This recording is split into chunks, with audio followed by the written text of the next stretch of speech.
talking about individuality, and our passage is from Matthew chapter 16, verse 24. Jesus said to his disciples, "If anyone desires to come after me, let him deny himself." Matthew chapter 16, verse 24. So today, let us ask the Holy Spirit to empower us to listen to Jesus as we listen to the message today. Can I ask Ati Finet to lead us in this prayer? Amen. Hallelujah. Hallelujah. Good morning, Father God. Good morning, Jesus. Good morning, Holy Spirit. Indeed, we are so blessed that once more, Panginoon, ay mangungusap ka sa amin, Lord, sa pamamagitan ng devotion namin sa umagang ito. Maraming salamat, Panginoon, sa panibagong araw na ipinagkaloob niyo po sa amin. And we know, Panginoon, that you have a plan for us.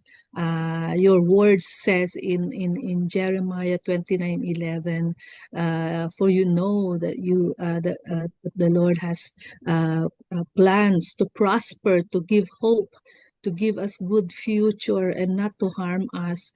And so, Lord, sa araw-araw, Lord, na ginigising mo kami, Panginoon, Lord, ang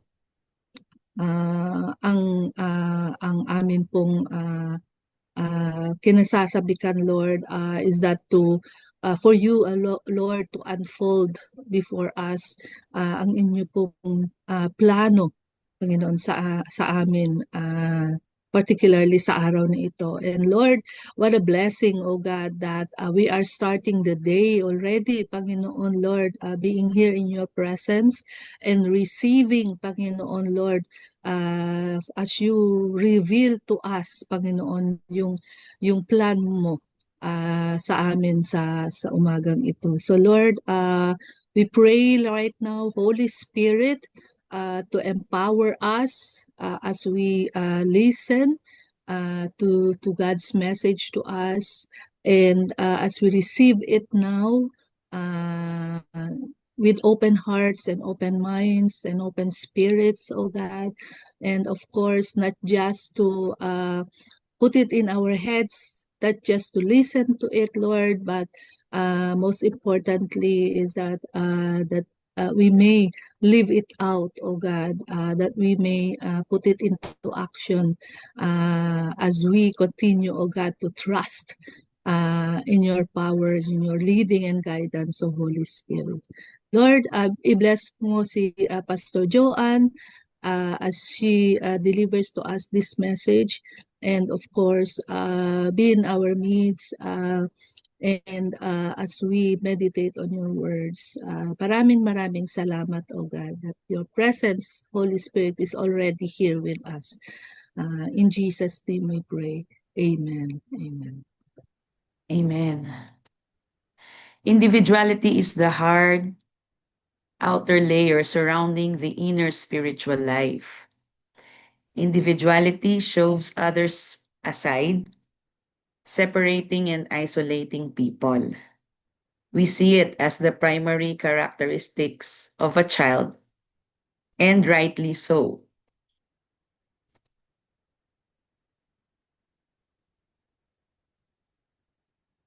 When we confuse individuality with the spiritual life, we remain isolated. This shell of individuality is God's created natural covering designed to protect the spiritual life. But our individuality must be yielded to God so that our spiritual life may be brought forth into fellowship with Him. It is true that a human being is created in the image of God, and he is the only creation that God breathed upon. He's the only creation, human being is the only creation that God created not out of speaking words, but He took time. God used everything that He has in order to create human beings. He breathed upon us, causing us to live and breathe, and causing us to yung nagkaroon tayo ng buhay, no? And He didn't create human beings na pare-pareho. Meron tayong kanya-kanyang katangian, meron tayong distinct ang bawat isa sa atin. And tayo rin ng inatasan, no, sa Garden of Eden. God entrusted to Adam to name every animal in the garden. Tayo rin ang binigyan ng authority. And so, yung isang author may tinatawag siyang cat and dog theology. Sabi nung dog, you shelter me, you feed me, you love me. You must be God.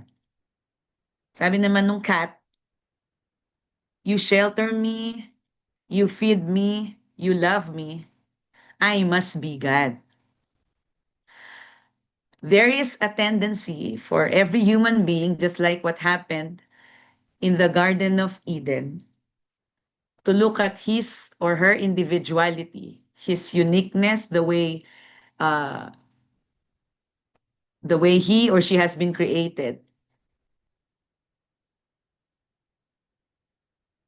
as the term is just more than achievement, no? Parang yung cat, ginawa mo ako, pinapakain mo ako, minamahal mo ako, inaalagaan mo ako, I must be God. There is a tendency for us to play God, to center ourselves to us, no? Parang yung at one point sa history ng universe, yung mga philosophers, akala nila ang center ng solar system ang Earth. Pero hindi pala, ang Sun. Akala ng mga early scholars, everything revolves around the Earth. Pero hindi pala, no? So, ang individuality, kapag hindi yielded kay God, ay ang pinagsisimulan ng lahat ng uri ng distraction. So today, let us ask the Holy Spirit to help us yield our individuality to God so that our spiritual life may be brought forth into fellowship with Him.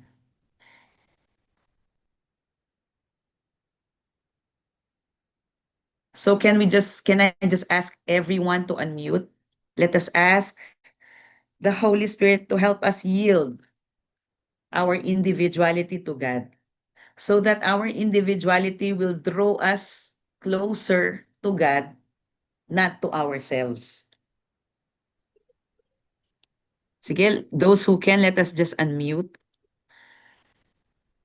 So Holy Spirit, We ask you, Holy Spirit, to just help us to yield our individuality to God. To help us heal our Help us, Lord, individuality, not to be so that our self-centered. spiritual life may be brought Help forth. us, our Lord, individuality to worship ourselves. Help us to be mindful Help in your us, Lord, not to be presence, consumed that we by may the things always that we be can thinking do about and live in the illusion that we can take looking into control. ourselves, Lord. Holy Spirit, come and That help us to we yield look into our individuality to the Father Yes, Lord. so that we can really have a real fellowship with Jesus.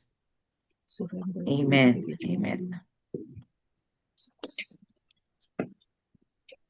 Individuality counterfeits spirituality just as lust counterfeits love.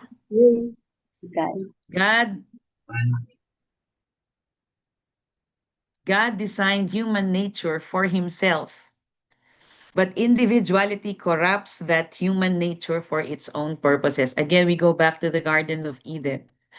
God made everything beautiful, including human beings. Everything. God designed us in his own image. So when we look at God, we see who we are. But the problem with us is, instead of being dependent to the one who designed us, we we were the ones who played God. Yun ang nangyari sa Garden of Eden when Adam and Eve did not listen to the ruling of God. The ruling of may dalawang ruling si God sa Garden of Eden. Kung ano yung pwede at kung ano yung hindi pwede. Dalawa yung ruling. Pwede mong kainin lahat except one. Pwedeng kainin lahat. Kung 100 yon, yung 99 na fruit-bearing trees, pwede mong kainin.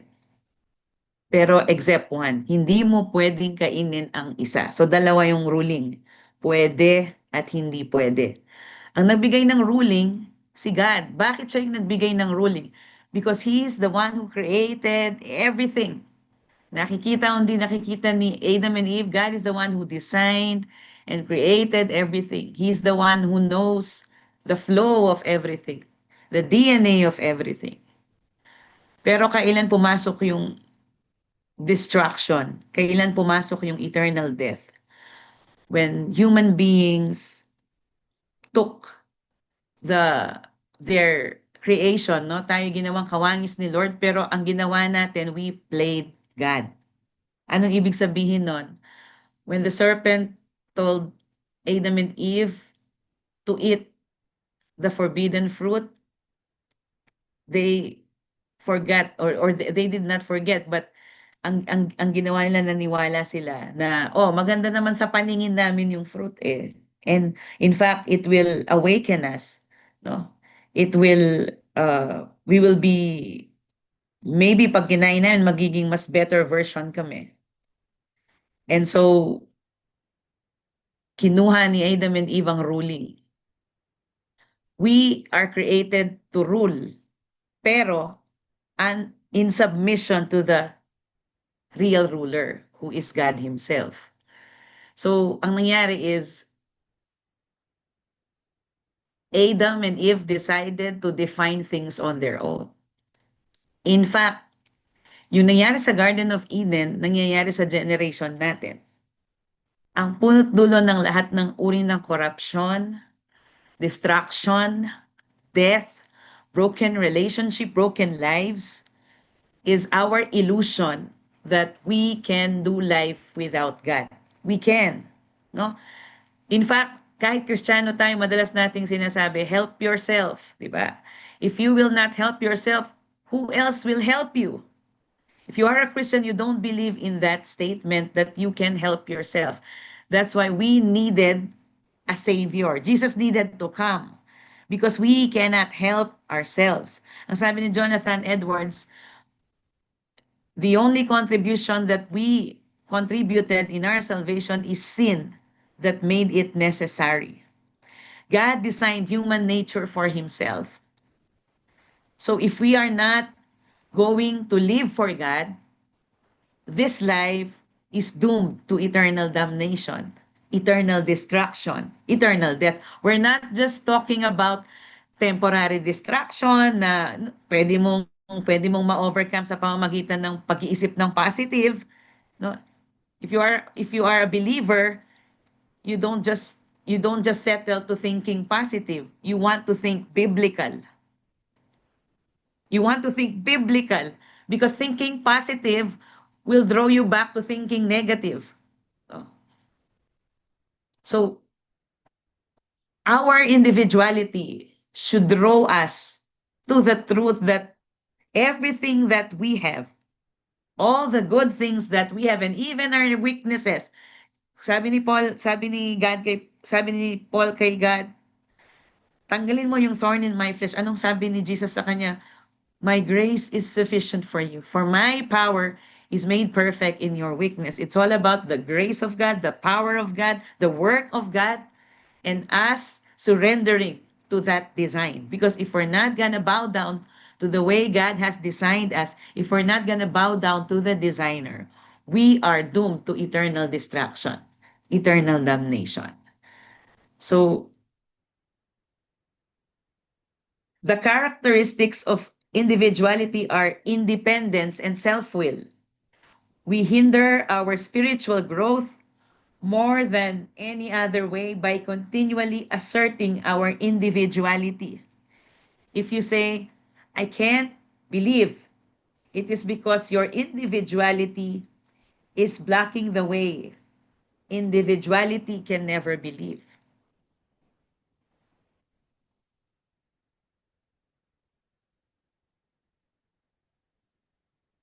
Anong punot dulo ng ating disobedience? It is because we do not believe.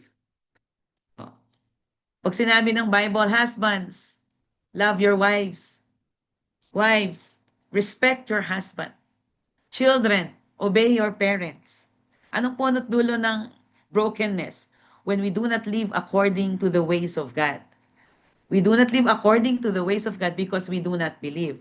We do not believe because we think we can live this life, we can maximize this life, we can handle our relationships, our children are gonna be good as long as nag-aral sila, maganda yung career nila, okay naman sila, they're going to be good. Sometimes, no, kahit Kristiyano na tayo, nagiging, ewan ko kung consciously or unconsciously, basta okay siya, okay ang work, okay naman ang nakikita mo, but you're not really mindful of what you cannot see. A lot of people, it's easier for us to minister on the people, to the people on the street na mukhang kawawa kaysa sa atin. It's easier for us to minister sa mga taong, okay, lalo na ngayong magpapasko, no? There's nothing wrong about preparing things for the people na that are economically poor. Pero ang sabi ng isang pastor, minister to the poor by discovering their richness, and minister to the rich by discovering their poverty. There are a lot of people who looks good on the outside, but they are dying on the inside simply because they believe they can do life without Christ. Individuality that is not yielded to the lordship of Jesus says, I believe in myself. The greatest love of all is loving myself. So that is individuality. Individuality can never believe because the focus of individuality is just the self. I can do it. This is my life. Huwag mo akong pakialaman. So today, let us ask the Holy Spirit to empower us to go against stubbornness and fight our tendency to assert individuality.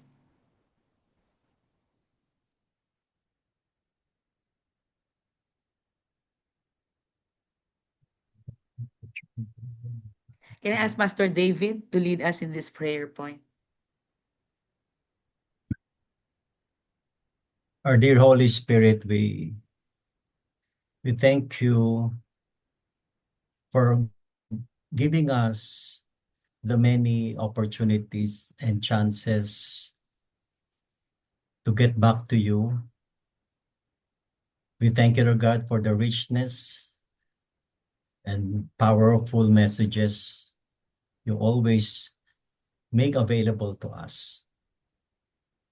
Lord God, we pray that you will give us the humility and the openness to ask for your help, for empowerment, for us to go against stubbornness, hard-headedness, our hearts filled with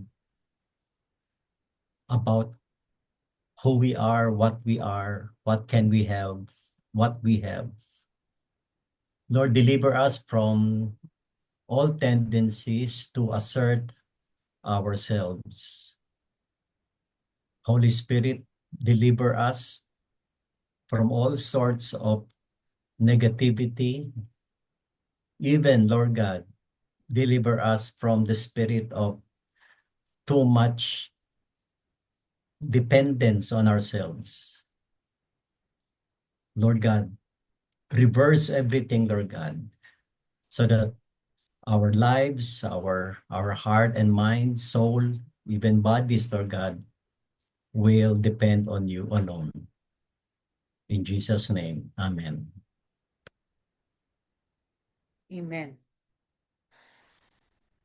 Let us continue. But our spirit cannot help believing. Watch yourself closely when the Spirit of God is at work in you. He pushes you to the limits of your individuality, where a choice must be made. The choice is either to say, I will not surrender, or to surrender.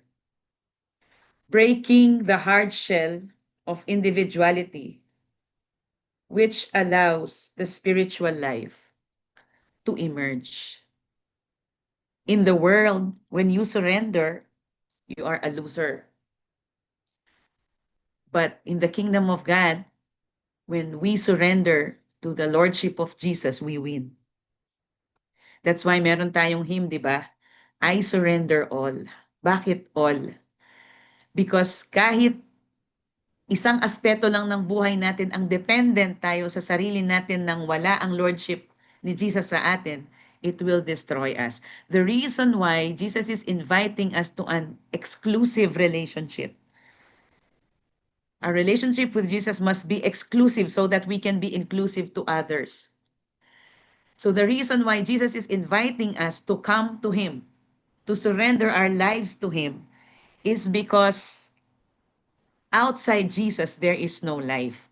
Jesus said in John 10:10, I came that you might have life and have it abundantly. Meaning to say, if Jesus did not come, we do not have life and we do not have abundance.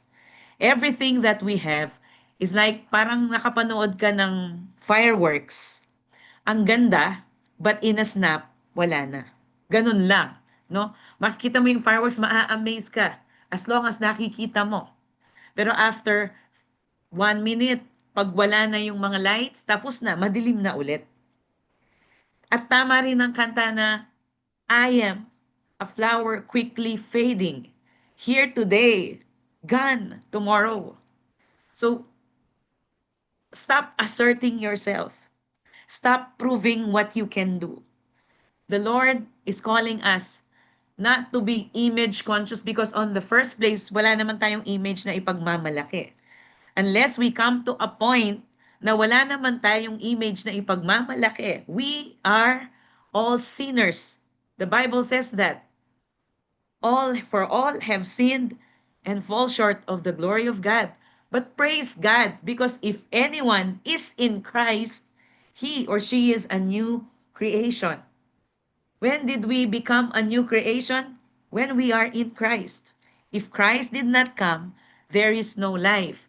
There is no abundance. That's why on a daily basis, we need to have self-evaluation that comes not from us evaluating ourselves, but asking the Holy Spirit, search me and know my thoughts. See if there are any offensive ways in me and lead me in a way to everlasting. Search me, O God. And even as me as a pastor, no, I always ask the Lord, I am nagpe-prepare tayo ng Youth Ignite, and isa sa mga I'm praying na sino pa ba ang magaling maggawa ng poster kasi I don't know how to do it. No, I was able to finish everything. I talked to every people pero I cannot hindi ko mapuwersa yung mga gumagawa ng poster because they have so many loads sa work nila. But the Holy Spirit spoke to me. You know, sabi niya, masyado kang dependent sa poster. As if kapag walang poster, I cannot speak to all the people that I want to come sa Youth Ignite. Because nararatel ako, naiinis ako. And then I tried to, umupo ako, ginagawa ko yung poster. I cannot come up with something that is, that will capture really the message of the theme. Even in the ministry, ganun tayo. Meron ng, okay, praise and worship, kakanta, mananalangin, ito yung gagawin. But have we really Are we really asking the Holy Spirit to really look, how do you want us to go about the day? How do you want us to do these things in it, according to your ways? That is what it means to surrender. How do you want me to talk to my children? How do you want me to deal with this work that you've given unto me? How do you want me to deal with this situation? Lord, what are you going to do with the thorn in my flesh? What are you going to do with my strength? Removing all the titles that I have, even before you are a pastor or a father or a mother or a child, you are a child of God. Because the Bible says Jesus came that we might have life. If we want life, kung gusto natin ng buhay na buhay, we cannot work for that. Yes, we can work for our daily food. Yes, we can work in order to buy our next dream car. Yes, we can work so that we can travel, no? Every nation, we can work to build our own house. We can all do that even without God. But you know what? There is no life without God. We can only work for dead things. Car, house, all these things are dead things. What brings life to a house are people, family, relationship, conversations. No matter how beautiful your house is, if it is not a home of real people who have real conversations and real relationships with the Lord, it's dead. We can produce anything that is dead. If we want to be happy, yes, we can be happy. Maybe for 80 years, if we're going to live for 80 years. Or di naman siguro araw-araw, happy tayo. Let's say 40 years. But after that, wala na. Unless maging totoo sa atin ang realidad, no? That we are here today and gone tomorrow. We will not surrender all. In fact, we see it in churches, no? In sa araw-araw nating way, if we're not going to ask the Holy Spirit to search us, ask the Holy Spirit to lead us, we're not going to experience the kind of life that Jesus designed for us, that God designed for us in Christ. So our individuality must be submitted, surrendered to the Lordship of Jesus so that our individuality will not work against us. We can only be, we will not be self-reliant, self-dependent. We will not think that we can. Because outside Jesus, Paul says, I can do all things through Christ who strengthens me. Meaning to say, there is no eternal strength outside Jesus. So the Holy Spirit narrows it down every time to one thing. It is your individuality that refuses you to be reconciled to your brother. So Matthew chapter 5, verse 23 to 24 is all about leaving your offering on the altar and going to your brother to be reconciled. So most of us, we want to offer our service to God. We want to offer our hard-earned money, no? As if naman we can earn money without the strength that God has given to us. That's why when the Bible says we do not own anything, everything belongs to God. That's why offering becomes a joy because we are just giving back to God what is due to Him. But offering becomes heavy. No, when we have all kinds of entitlement. What brings heaviness to life is entitlement. When we think that it is us who worked for this. It is us who, yung kakayahan ko, yung gumawa nito. Ako ang hari ng pamilyang ito. Ako ang dahilan kung ba't ganito kayo. All kinds of brokenness, all kinds of heaviness in life is rooted sa entitlement. And entitlement is also the reason why we cannot go to our brother to reconcile. Or when we look at ourselves in front of the mirror, we cannot even reconcile to our own selves. It is easy for us to offer services, to offer our gifts to the Lord. But God is telling us, no, iwanan mo yung gift mo sa altar. Pumunta ka sa brother mo, makipag-reconcile ka. Makipag-reconcile ka sa pinag-iisipan mo ng negative. Makipag-reconcile ka sa hindi mo kasundo. Makipag-reconcile ka sa sarili mo. If you hate yourself, makipag-reconcile ka. You cannot reconcile. You cannot really experience real forgiveness if you don't want to let go of yourself and let God do it. Dun sa cross, no, one illustration is what you can see in the screen. Nung napako si Jesus in between dalawang criminal sa society. Ang taas pa ng pride nung isa. Criminal na nga siya eh. Di ba? Pero yung isa na-recognize niya, King of the Jews. He took advantage of it. And lo and behold, the grace of God was poured out upon that criminal. He didn't see himself. No? Ang nakita niya si Jesus. We have the tendency to look at ourselves. That's why paglalapit tayo kay Jesus, lagi nating sinasabi, I'm a sinner. Instead of God, you are my Savior. Jesus, you saved me. That's why I am a new creation. Ang punot dulo din ng lahat ng lack of confidence is we're trying to look for self-confidence instead of God confidence. We're living in guilt instead of grace kahit na matagal na tayong Kristiyano. And so the Bible today's lesson is reminding us to use our individuality not against us but for us, to go and be reconciled. We cannot fool God by offering services to Him, by offering gifts to Him. We can only come to God as who we are. But God will always tell us, go and reconcile. Be reconciled to your brother. Leave your gift. Don't dance for me if meron kang kailangang isettle na relationship. Ano yung confidence natin na pwede tayong makipag-reconcile is because we have been reconciled to God. Sino ang dahilan kung bakit na-reconcile tayo kay God? Bakit hindi na tayo kaaway ng Diyos? Because Jesus came. Jesus died for us. And He's going to come back. That's why we celebrate Advent. Two things, the arrival of the King and the coming back of the King. So we can be reconciled to our brothers and sisters and even to ourselves because we have been reconciled to our Father God because of what Jesus did for us. So we can see all the work, lahat ng trabaho ginawa ni Jesus. That's why Christianity is not about working for God. It's all about the finished work of Jesus on the cross. So God wants to bring you into unison with Himself. But unless you are willing to give up your right to yourself, He cannot. Unless we are willing to give up our right to ourselves, you do not have any right to yourself.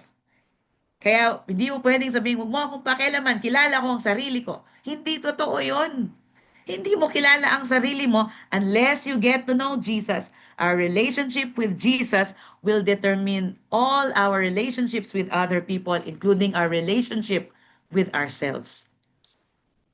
So, we see it over and over again in Hollywood, no? Grabing sikat nung song ni Whitney Houston. 'Di ba? I decided long ago never to walk in anyone's shadow. If I fail, if I succeed, at least I live as I believe. Tapos lahat talaga napapatayo yung confidence. But look how she died. Look what she did in her life. Because she's trying to live out that philosophy that the greatest love of all is loving yourself. It's not. That's not the greatest love of all. The greatest love of all has been poured out on the cross for all of us. The love of God in Christ. That is the greatest love of all. And that is the only key wherein all of us can really love ourselves. Because when we look at ourselves, we see a lot of mess. We see a lot of inconsistencies. We see a lot of things that we do not like and we do not love. Mabuti na lang when we look at Jesus, we see someone who loves us dearly and unconditionally. So today, let us ask the Holy Spirit to enable us to give up our rights to ourselves and help us to be humble enough to acknowledge the necessity of being reconciled with our brothers and sisters and even with ourselves. Let's just be in a silent moment for a minute while we ask the Holy Spirit for empowerment, for deep realization, for humility. Wala tayong karapatan sa sarili natin because we do not own ourselves. God does. You do not own your children. God owns them. So do not attempt to design their lives. You do not own your marriage. God owns your marriage. God owns your husband. God owns your wife. Do not try to control the relationship, because trying to do so will bring a lot of distraction, damage, and heaviness in your life. You are not in control. Do not attempt to be in control. God is.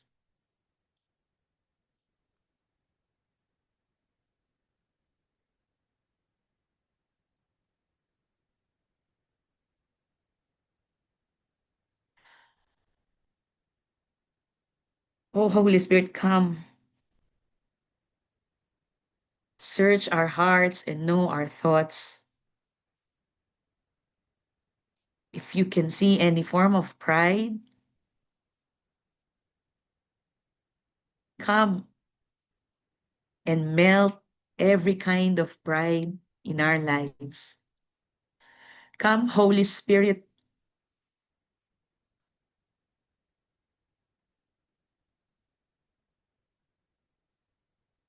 enable us to give up our rights. We are used to fighting for our rights. We are used to do that, Lord, fighting, even fighting for the rights of other people. But if we are not coming from the position of being your children, from the position of being yours, every fight is in vain. Come, Holy Spirit,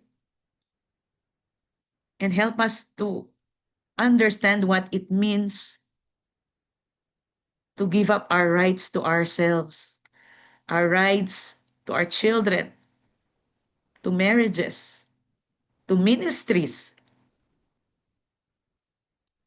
Help us, Lord, to understand what it means to own nothing, what it means when you said you own everything, and why it is very important for us to realize this truth. Because when we position ourselves dun sa position ng pagiging owner, possession, owner, minsan, Lord, di namin nare-realize ito yung nagiging dahilan kung ba't kami frustrated, kung bakit parang we are always trying hard to live life. Lord, help us to acknowledge the necessity of being reconciled with our brothers and sisters. Sabi mo, Lord, pag tumingin lang yung isang tao sa isang babae, nag-commit na siya ng adultery. Ibig sabihin, the activities inside our minds, kahit na hindi pa nalalaman ng iba, offense na yon. And so we always need to go and be made and be reconciled with our brothers and sisters. Sa church, Lord, binag-usapan lang namin ng nakatalikod, offense na yon. And so tulungan mo po kami na lumabas dun sa illusion na pwede ka naming i-please by offering our gifts to you. Because the moment we receive Jesus our personal Lord and Savior, Lord, we have once again, kami ay naging anak mo, and that pleases you already. Come, Holy Spirit, and enable us and empower us to live according to this truth. In Jesus' name we pray. Amen. Let him deny himself, deny his independent right to himself. Then the real life, the spiritual life, is allowed the opportunity to grow. Wisdom from Oswald: the message of the prophets is that although they have forsaken God, it has not altered God.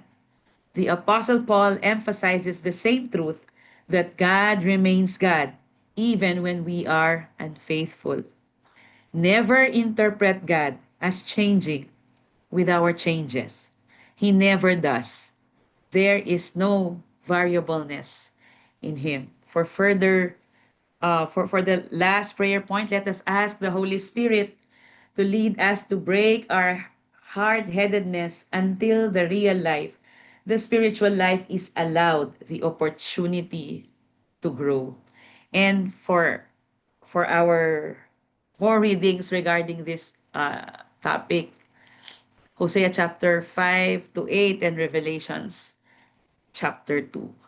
So, Lord, we just pray as we move from feasting on your word to praying together, travailing together, praying for the media and all, Lord, as we move to prayer blast. We ask you to break our hard-headedness, even whenever we gather to pray, God. I pray that you would lead us to really listen to you, to really uh, to really spend time in knowing what's in your heart, oh God. I pray that when we say more of you and less of us, we would really mean it.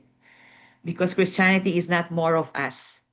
It is more of you and less of us. It's not us. Hindi kami yung sentro. Not Christians. Because to be a Christian means Christ likeness. Like Christ. So the center is you. I pray, God, that you will be the center indeed. And there's only one name to be lifted up. In every answered prayer, in every powerful ministry, in every inspiring marriage, lahat ng glory, Lord, sa'yo. Lahat ng glory sa'yo kasi alam mo, hindi namin kayang dalhin yung glory. It will kill us. But Lord, when all glory belongs to you, no. When you are glorified, we will be most satisfied in you. Thank you, God. This is our prayer. In Jesus' name, amen. Amen. We may proceed to our prayer blast.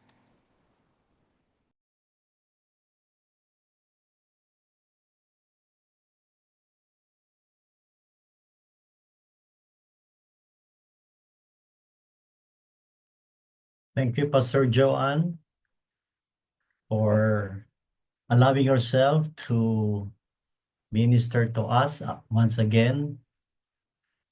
Let us now proceed to our time of intercession.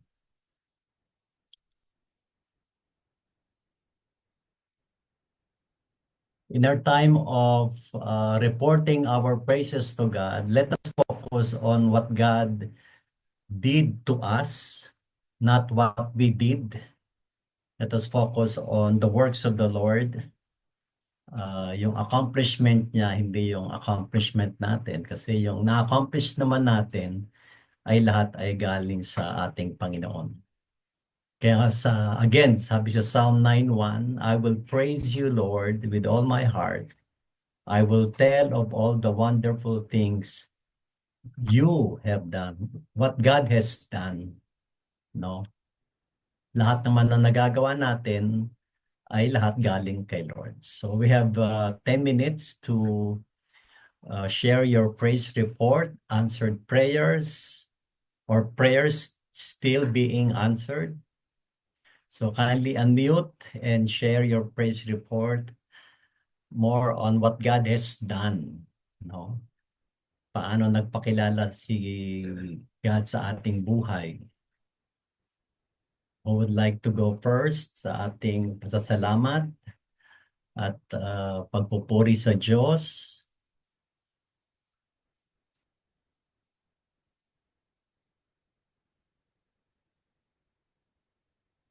Let me start off. Salamat po sa prayer ninyo sapagkat pinintulutan ni God na maabot ni Jomel yung kanyang 60th birthday yesterday. God has provided many things sa kanya, sa amin, for God's wonderful things of blessing our family with yung magandang relationship. Kasi we always try to let God at the center. So wonderful celebration. At salamat sa inyong panalangin. Thank you. Sino pa pong gustong magbigay ng praise report? Dahil sa dami ng report ko, maubusan kayo. So, kayo po, ano pong praise report ninyo sa Panginoon? Ako po, Pastor. Yes, Ana Conchita. For how many months na hindi po ako nakabalik sa ating face-to-face sa ating simbahan. It was last Sunday that I was able to have my first face-to-face after my confinement sa bed.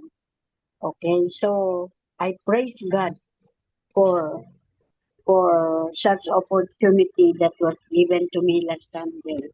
And I praise God also that I was tasked to be one of the speakers in our Simbang Umaga. I said, just like what I said, nothing can hamper me from serving Him. Kahit Amen. illness, or kahit hindi makalakad ng normal, ay hindi ito maging hindrance na makapagsilbi sa Kanya. Amen po, hallelujah. Amen. Amen. December 18 po ako ma-schedule. And one thing po, Pastor, I Opo. would like to tell you honestly, kasi dito sa international, I was assigned December 18 ng aming leader na mag-lead sa international. All of a sudden, biglang nagbago na my term was moved to 25, December 25. Only to find out na later pala ay ako'y maa-assign na leader na magsalita sa Simbang Umaga ng December 18. At ang sabi ko, I was so amazed, Pastor, dahil sabi ko, this is God's way of, Amen. way of making me able, enabling me to serve Him. At maraming salamat. Kinikilala ko ito na that is His work, God's way. Thank you po. Thank you, Lord. Thank you, Mana Conchita. Sino po may praise report?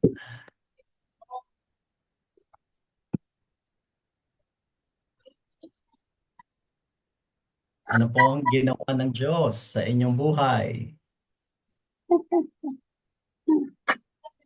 Pastor Dave, kami po sa family, kasi yung kapatid namin sa Canada, uh, few weeks ago, we were rejoicing dahil nabuntis na yung anak asawa ng brother namin.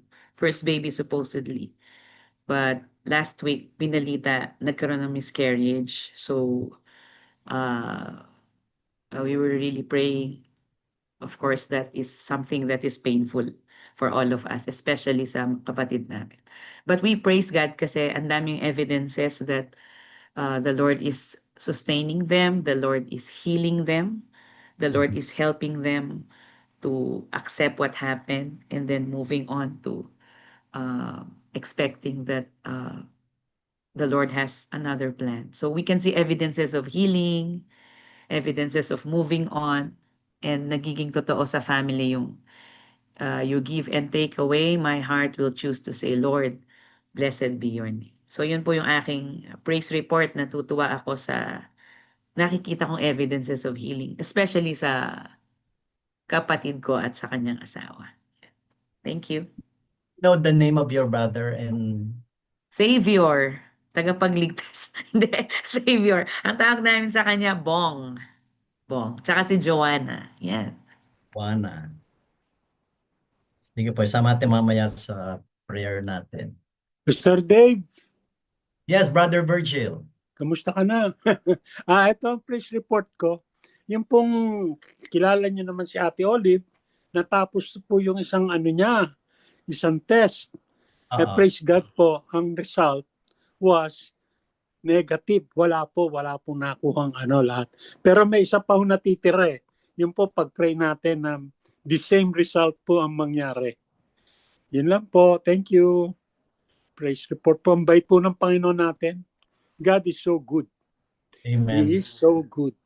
Yeah, di po ba pag negative, oral chemo siya? Opo, yun po, opo. Ang prayer natin, lahat ng test negative. Opo, yun po. Para she Thank you. will only take oral chemo. Wala na po yung yung kamukha nung kay Pilar. Opo. So we will include her also sa ating prayer time. So meron pa po tayo more than 3 minutes for our last praise report. Anong ginawa ng Diyos sa inyong buhay, pamilya? Mag-concentrate tayo sa kanyang gawa at ginagawa.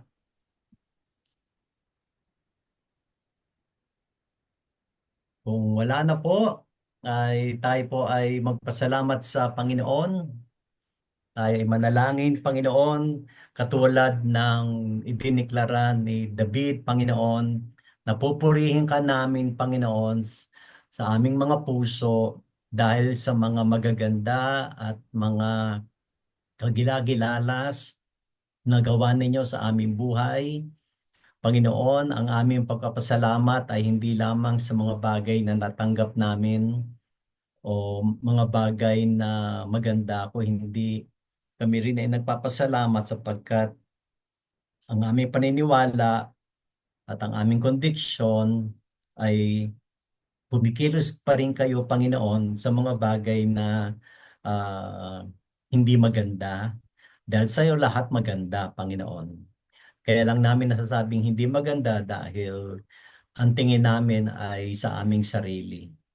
Kaya Panginoon, pinupuri ka namin, dakilang Diyos, sapagkat ang pagkilos mo kailanman ay hindi dahil sa amin, kundi sa iyo lahat nanggagaling.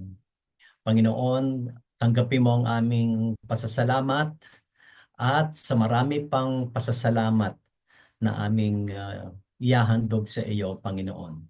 Sapagkat ang aming pasasalamat ay hindi ayon sa aming sarili, kundi ayon sa iyo. Sa pangalan ni Jesus, Amen. Patuloy tayong manalig at manalangin sa Panginoon for healing, protection, and provision to those with health concerns. No po, let us include Savior and Joanna. Tama yun. Let us declare God's continuous healing and strength for them and the family to move on despite of this miscarriage ni Joanna. Again, ito yung pangako ayon kay Prophet Jeremiah 30:17, but I will restore you to health and heal your wounds, declares the Lord. So wala tayong mababanaag dito na uncertainty, no? Wala tayong mababanaag na unsureness. Lahat merong certainty kasi ginamit niyang word na I will restore health and healing. Let us continue to praise God din kasi yung second test ni Ate Olive ay negative. Lord, one more negative result. One more negative result sa kanya para, Lord, pagkala mo po na ang matanggap niya ay oral chemo and not the other kind of chemo.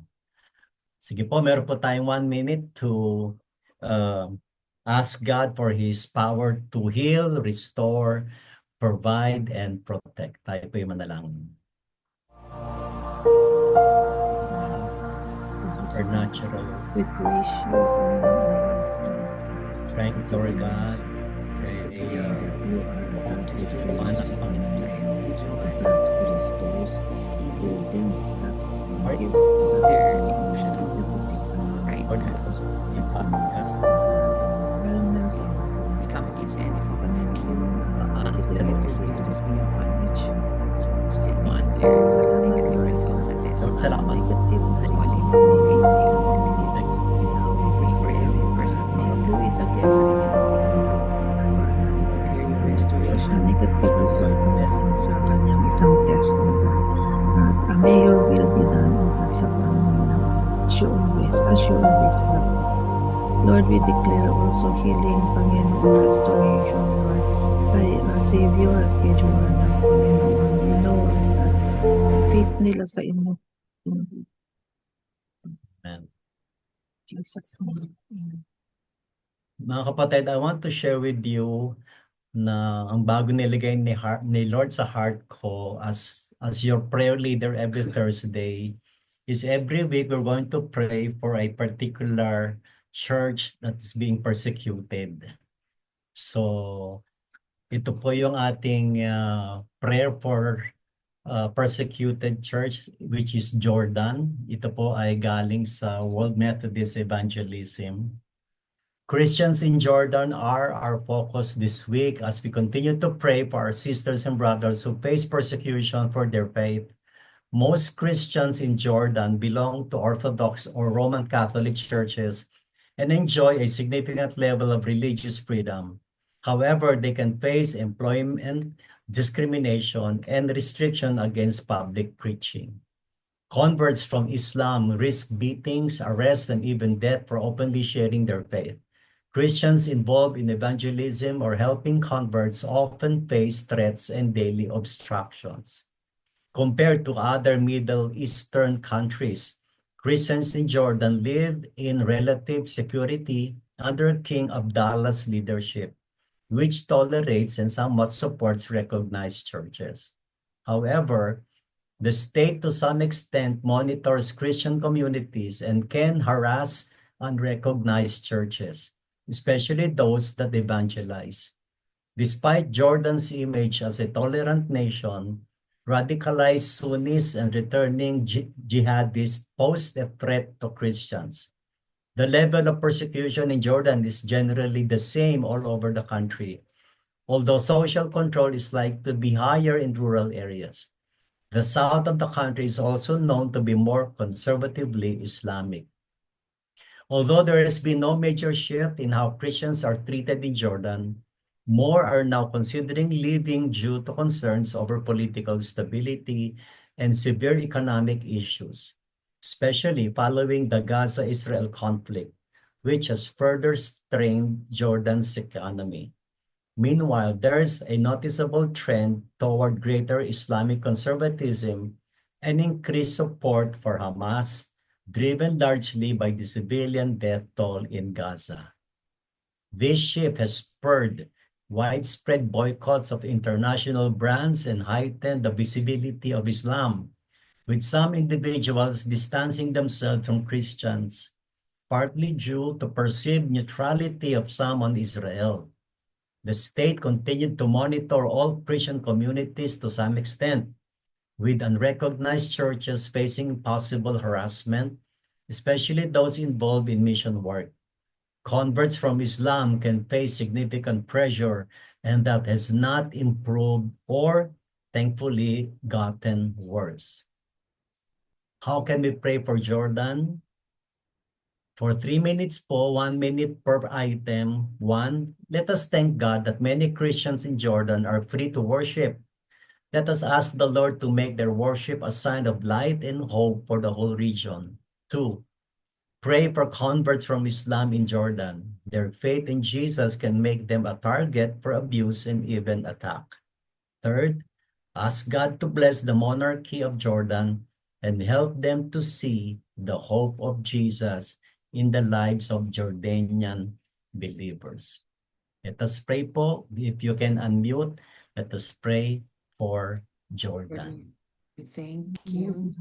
Yes, We thank you, Lord God. Jesus, for Thank you, this Jordan Panginoon, that are for free to this Jordan, O yung Lord, news you na may ito, be itong pray, Lord, information, that Lord. they Opening would our experience your eyes, free Panginoon, supernatural those to the presence in Christians, their O Lord. worship. the reality, Their O worship God, will ng be a weapon, situations God. ng brethren Their and worship believers will of Jordan. transcend We beyond the pray, four Panginoon, Lord, corners that you the would just church continue, place, God. Panginoon, Lord, I to pray that work even in in their their lives, house, God. their way of worship, Thank you the for that they freedom are to very worship free to worship, will be Lord. aligned But we in also the ask whole your Jordan. protection, Panginoon, We pray, Lord. Lord, for the May they converts be from continue to Islam. be the We pray light for and hope, radical Lord, for these in their places, life. oh We God. pray for radical Lord, we faith, pray, Panginoon, radical for love. those who have We turned pray, their Lord, for hearts radical to you, faith. Jesus, Lord. that I pray, Lord, that as every in sacrifice this, that Panginoon, comes from this they are community, being targeted for abuse and even attack. Muslim Panginoon, Lord, we pray, will Lord, your protection upon them, O God. its outcome, Strengthen Lord, their will faith, be Panginoon, exponential Lord, multiplication of and believers. cover them, And we Panginoon. pray for your We blessing from the upon the attacks, Lord, monarchy of Jordan. of the I enemy. pray that Lord, you we would also bless open the their monarchy of eyes Jordan, so that they Lord. will see that May you open their you are eyes the and their hope, heart Lord to you, Jesus. Panginoon, Lord, to see I that pray, their Lord, only that hope in their lives, oh God, yung parang is kaligpitan Jesus man na nila alone, ay Panginoon. mahulog And that so that yung they will kanila see pong mga that you, Lord puso, Jesus, is the Panginoon, will hope turn of the towards you, world. Jesus, Lord. So, Lord, we bless Make the the lives nation of of Jordan. Jordanian Bless believers, the land. Panginoon, Lord, We pray that to be used, Lord, every leader, as every your Christian God would really exercise their testimonies, authority Panginoon, and that then comes from witness you. that Their indeed, authority oh to God, trample on we have snakes and scorpions and to overcome who all the lives, powers of the the enemy. God whom we Their serve authority to is lay the their hands on greatest the sick God. and the sick will be healed. Siya pong Their authority, who Lord, is, to speak has boldly control of everything. even in front Thank of you, O God. Muslim Jesus' government. name. Their Amen. authority, Lord, to just dispense love wherever they go. Thank you, God. Jordan is yours. In Jesus' name. Amen. Amen. Jordan.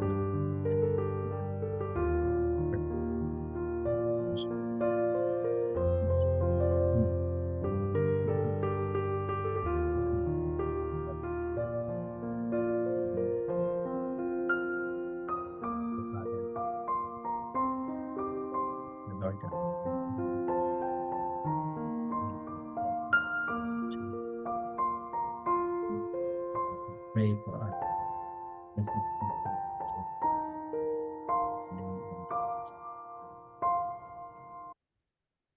Sabay-sabay po tayo sa panalangin as our closing prayer for Jordan. Heavenly Father, Heavenly we Father, pray for we our pray for family our in family in Jordan. Jordan. We thank you that Thank you many that many Christians in this Christians in this nation are nation free are to free to worship. worship. May their May their worship worship and praise shine shine as a as a beacon of beacon of light, light hope for the for entire the world. entire region. We pray pray for Pray for converts from converts from Islam, Islam, asking for your asking for your protection over protection them over as them they face as they face abuse and attacks from family and authorities. strengthen their Strengthen their resilience resilience and and faith faith they as they trust in you. trust in you. Please Bless bless the Bless the monarchy of monarchy Jordan. of Jordan. They see May the they hope see of the hope Jesus of in the lives Jesus of in the lives believers. of In the believers. lives of These hope These believers. people, path these will show them leaders, your heart, will show them purpose your for their heart and lives. In purpose your for their name we lives. pray. In your name we In your name we pray. pray. Amen. Being Thursday, ang ating pong focus for one of the pillars of our society is media. Let us pray for us to overcome social media addiction, resist negative and demonic influences, focus on what truly matters and important, for balance and moderation, to set boundaries, discipline in our choices, and for guidance in use, to use social media wisely. Let us pray po together. Hallelujah. Yes, Lord, Father, thank you that you are an all-knowing God. And you know, Panginoon, Lord, lahat any Influence, bagay pa nga ginagawa ng companies, sa social paggamit media ng addiction, social media. meant This for good, God. this The enemy is age or using generation, advantage, especially the Panginoon, young is so generation.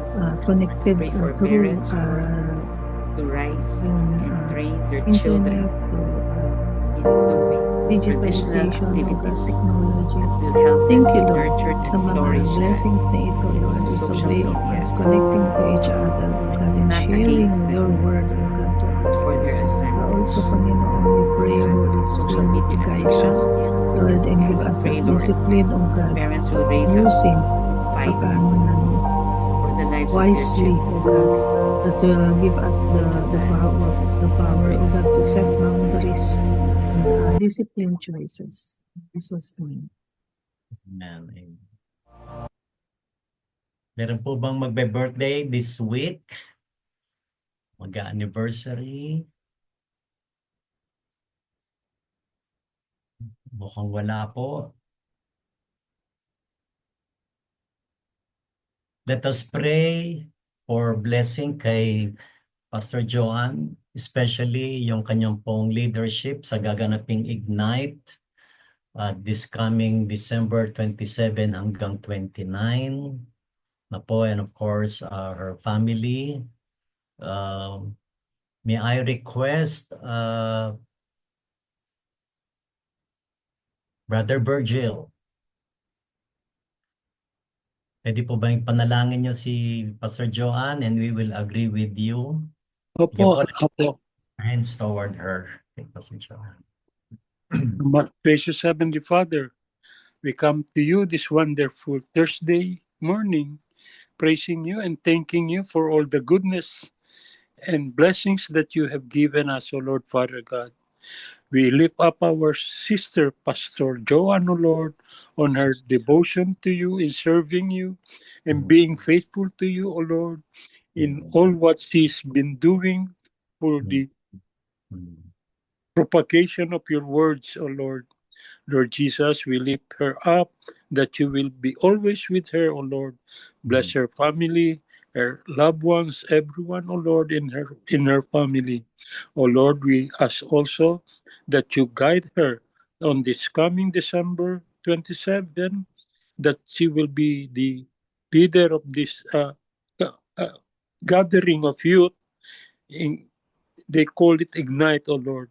Give her the wisdom, the discernment, and the righteousness to